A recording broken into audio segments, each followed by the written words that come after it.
What's your reputation? I'm Christy Birchville. Today we are looking at Mark.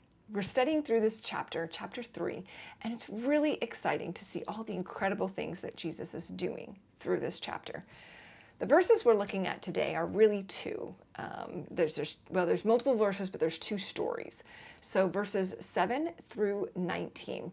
The first story is about Jesus and kind of his reputation as people are coming and flocking to him to see him. And then the second is about Jesus calling his 12 disciples, his 12 students, the people who are going to be around him the most, have the most opportunity to learn directly from the master. But as we look at this first section of verses, we see Jesus is really getting popular, okay? Everybody knows Jesus, and everybody's coming out to see him in massive amounts of people. But what was he known for? It says in Mark chapter 3, verse 10, it says, "For he had healed many, so that those with diseases were pushing forward to touch him." Jesus had a reputation, and it was a reputation that was drawing lots of people. Unfortunately, his message of repentance and salvation was not the key piece that these people were knowing and looking for when they came to hear Jesus. Crowds gathered and swarmed him because he healed people. He was able to provide physical healing, and other people could see that, experience that, and that is why Jesus was so incredibly popular. Everyone wanted to be near him, and everyone wanted to see what they could gain from him for themselves. But they were not listening to the key point of his message. After this, we see Jesus calling 12 people who are going to kind of be his key students.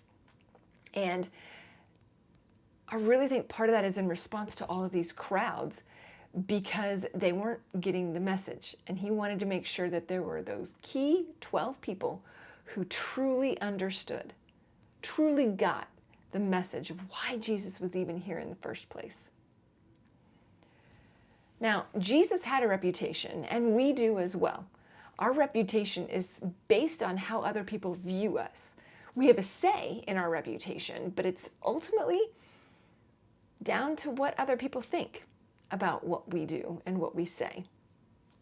That's what becomes our reputation.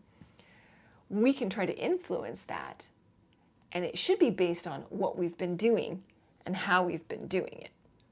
Now, the question then becomes, what do other people think about us? What are other people seeing in our lives and the way we act and the way we live? What's our reputation? Are we seeking to point people to Christ through the way that we live and the reputation that we have? That's the question for us today.